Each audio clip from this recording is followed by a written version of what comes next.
Hey everyone, it's Germanized Mong here once again. Thank you for tuning into my channel. Last time, ibinahagi ko sa inyo ang isang siomai recipe that you can enjoy steamed and of course, crispy fried.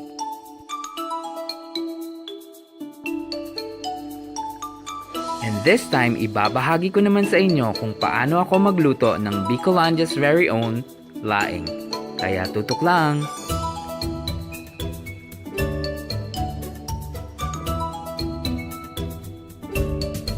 Sa mainit na kawali, maglalagay lang tayo ng isang kutsarang mantika at isusunod na natin ang pork at hahayaan natin itong magmantika.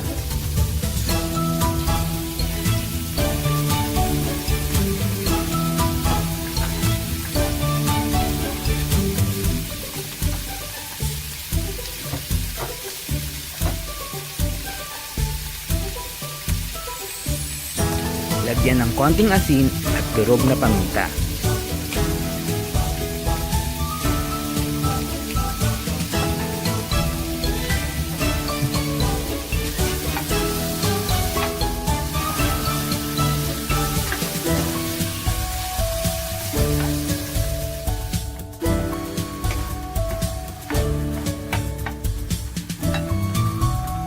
Isusunod na natin ang bawang, sibuyas at luya.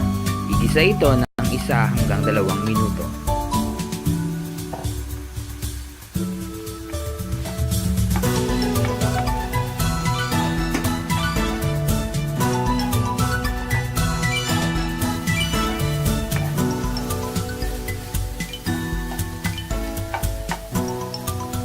Ngayon ay maaari na nating isunod ang 2 kutsarang bagoong alamang at 1 kutsa itong mabuti.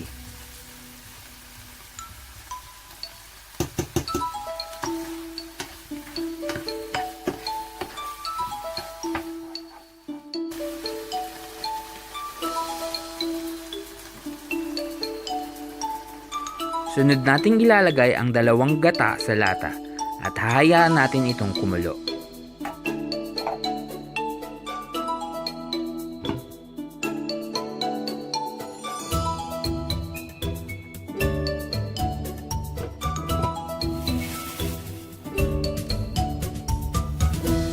Ngayon ay maaari na natin ilagay ang tuyong dahon ng gabi.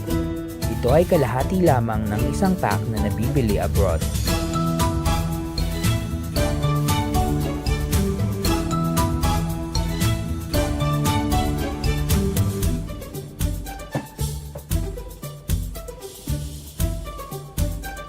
Ayon sa mga Bicolano, hayaan lubusang malanta ang tuyong dahon ng gabi bago ito haluin upang maiwasan ang pagkati ng dila o ng bibig sa oras na kainin ang dish na ito.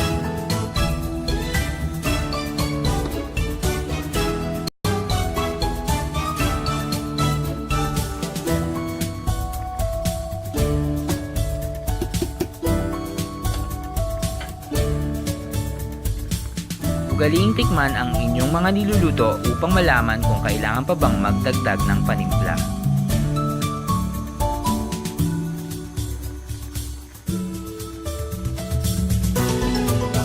Takpang muli hanggang sa mga lahati ang sabaw.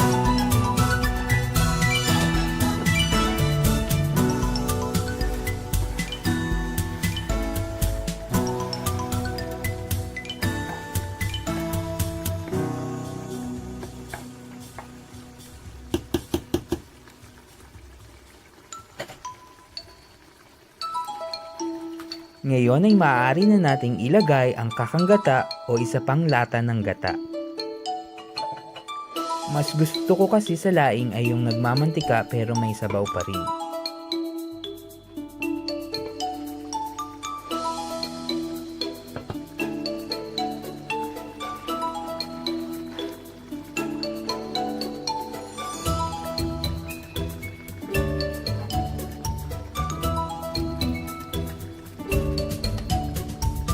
Para maging mas espesyal ang laing, lagyan ito ng hipon.